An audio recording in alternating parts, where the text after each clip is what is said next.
O Bíblia em Foco começa agora e hoje vamos falar da história de coragem e sabedoria de uma das mulheres da Bíblia, Esther, uma jovem que se torna rainha e precisa arriscar a própria vida por amor a Deus e para salvar o seu povo.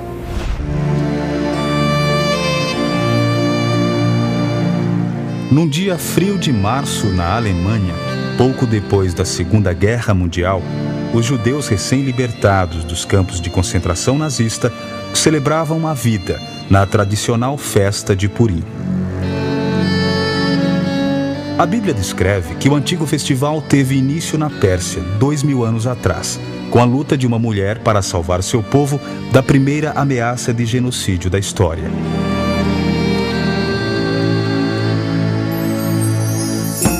Entearam-se as cartas pelos correios a todas as províncias do rei, para que destruíssem, matassem e fizessem perecer todos os judeus, moços e velhos, crianças e mulheres, em um mesmo dia, a 13 do 12º mês, que é o mês de Adar, e para que lhes saqueassem os bens. Por mais estranho que pareça, o nome de Deus não é mencionado no livro de Esther nenhuma única vez. Mas a história contada nestes registros fascina e intriga os estudiosos até hoje.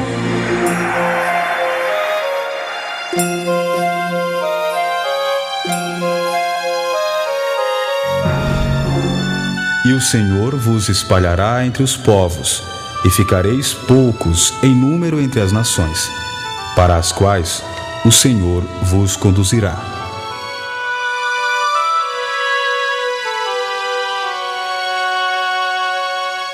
Por volta do ano 587 a.C., a visão do Templo de Salomão, colocado em chamas pelos babilônios, deve ter sido como o fim do mundo para os judeus em Jerusalém.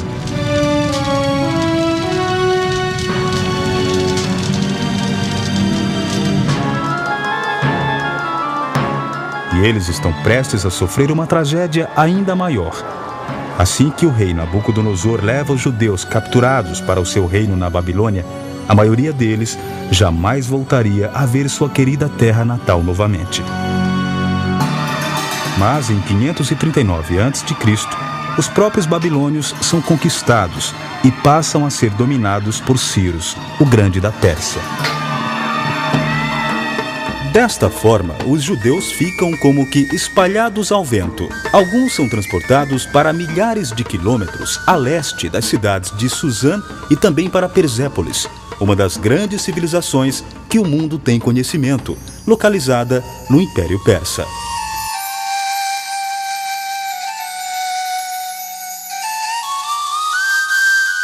No território que hoje pertence ao Irã, as antigas ruínas dessas cidades ainda murmuram no silêncio de seus dias gloriosos de tempos atrás. A Bíblia descreve que durante o inverno na capital persa, Suzã, vivia um exilado judeu chamado Mordecai, um homem atuante entre os religiosos e que era também o guardião de sua prima, a jovem Esther, uma mulher que teria um papel decisivo na história de seu povo. Criara ele Hadassa, isto é, Esther, filha de seu tio, pois não tinha ela nem pai nem mãe. E era donzela esbelta e formosa. E morrendo seu pai e sua mãe, Mordecai a tomara por filha. Não se sabe ao certo se Esther foi para a Pérsia com Mordecai ou se ela nasceu naquela região. Mas, como uma judia vivendo no exílio, Esther se sentia como uma forasteira diante da majestosa cultura da capital persa, que estava no ápice de seu poderio. A quantidade de judeus que viveram na Pérsia nos tempos de Esther é incerta, mas os registros mostram que eles tinham os traços parecidos com os persas. Estudiosos acreditam que os judeus se diferenciavam deles na cultura, nas leis de alimentação e na crença em Deus.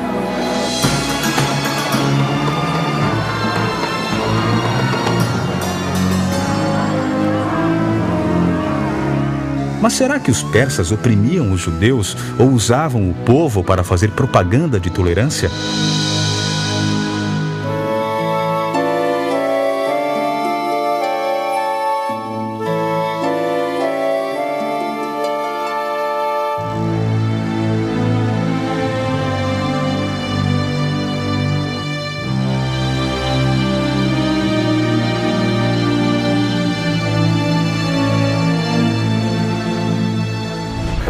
uma conspiração coloca à prova a bravura e a nobreza de Esther. Você verá isso depois do intervalo.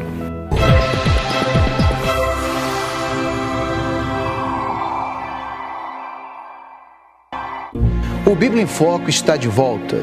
No programa de hoje estamos falando sobre a vida de Esther, uma jovem rainha que não imaginava, mas Deus tinha planos para ela. A missão de Esther: evitar a morte do povo de Deus. Sucedeu nos dias de Assuero, o Assuero que reinou desde a Índia até a Etiópia, sobre 126 províncias, que estando o rei Assuero assentado no seu trono do seu reino em Suzã, a capital.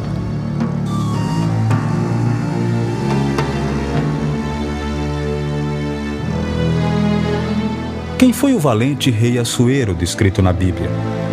Quando traduzido para o grego, Assuero vira Xerxes, o nome de um rei que reinou a Pérsia entre 486 e 465 antes da Era Comum.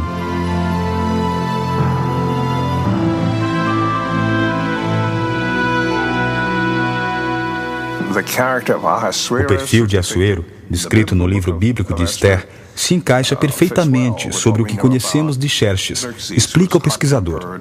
Ele era um personagem que tinha um temperamento difícil e muitas vezes caprichoso.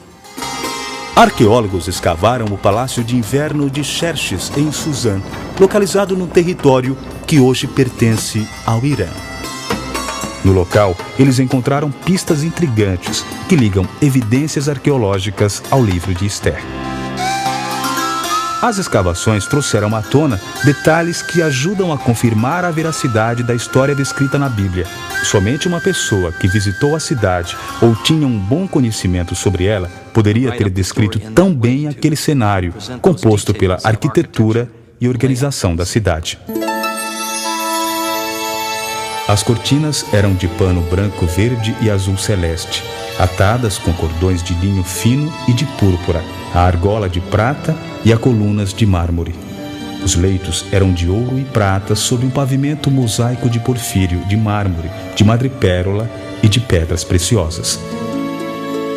Numa grande reviravolta, Esther logo se encontraria mergulhada nesse mundo de esplendor persa. E tudo por causa do capricho de um rei que ficou embriagado num banquete que durou dias.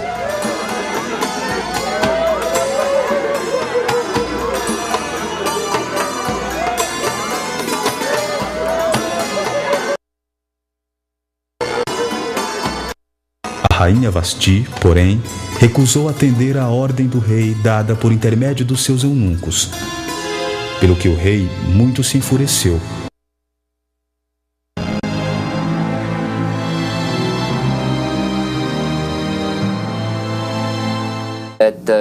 Alguns escritores judeus da antiguidade afirmam que a rainha não aceitou comparecer ao banquete porque os homens que participavam da festa estavam embriagados.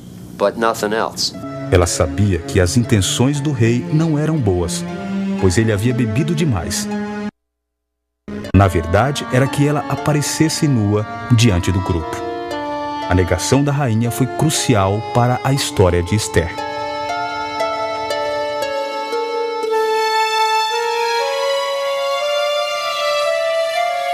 Os historiadores contam que a rainha tinha a rebeldia como uma característica marcante.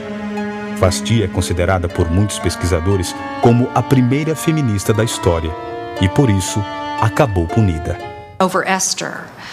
Para a cultura da época e até mesmo para os mais conservadores, até hoje a ideia de uma mulher desafiar as ordens do marido era extremamente perturbadora.